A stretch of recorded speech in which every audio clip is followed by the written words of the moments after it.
ಭಾರತದ ಜನಸಂಖ್ಯೆ ಕಡಿಮೆ ಇದ್ದಾಗ ನೀವು ಹೇಳೋ ಕೃಷಿ ಕರೆಕ್ಟ್. ಸರಿ. ಯಾಕಂದ್ರೆ ಉತ್ಪಾದನೆ ಕಡಿಮೆ ಇರ್ತಿತ್ತು. ಭಾರತಕ್ಕೆ ಸ್ವಾತಂತ್ರ್ಯ ಬಂದಾಗ 33 ಕೋಟಿ ನಮ್ಮ ಜನಸಂಖ್ಯೆ. ಸರಿ.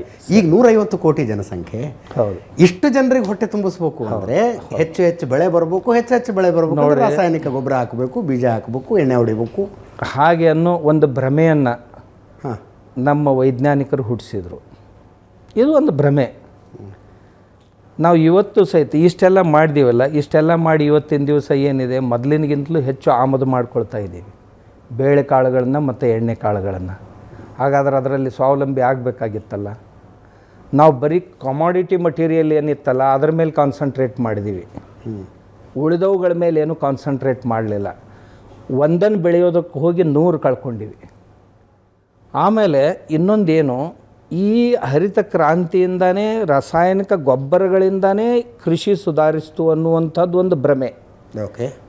ಯಾಕೆ ಅಂತ ಕೇಳಿದರೆ, ಸ್ವಾತಂತ್ರ್ಯ ನಂತರದಲ್ಲಿ ಈ 60ರ ದಶಕದ ನಂತರ ಮಳೆ ಸ್ವಲ್ಪ ಕಡಿಮೆ ಆಯಿತು. ಮೊದಲು ಬೆಳೆದಂಥ ಬೆಳೆಯಲ್ಲಿ ಅರ್ಧ ಬೆಳೆ ಮಳೆಯಲ್ಲೇ ಹಾಳಾಗಿ ಹೋಗ್ತಿತ್ತು. Okay okay. ಮಳೆ ಸ್ವಲ್ಪ ಕಡಿಮೆ ಆಯಿತು. ಒಂದು, ಸ್ವಾತಂತ್ರ್ಯ ನಂತರದಲ್ಲಿ ಡ್ಯಾಮ್ಗಳು ಕಟ್ಟಲ್ಪಟ್ಟು,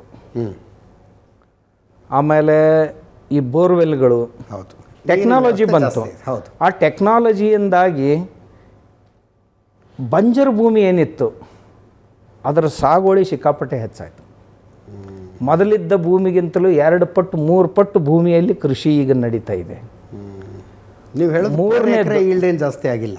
ಇದರಿಂದ ಏನು ಬರೀ 14% ಜನ ಮಾತ್ರ ಅದನ್ನ ಅಳವಡಿಸ್ಕೊಂಡಿದ್ದಾರೆ. ಅದು ICR ರಿಪೋರ್ಟು.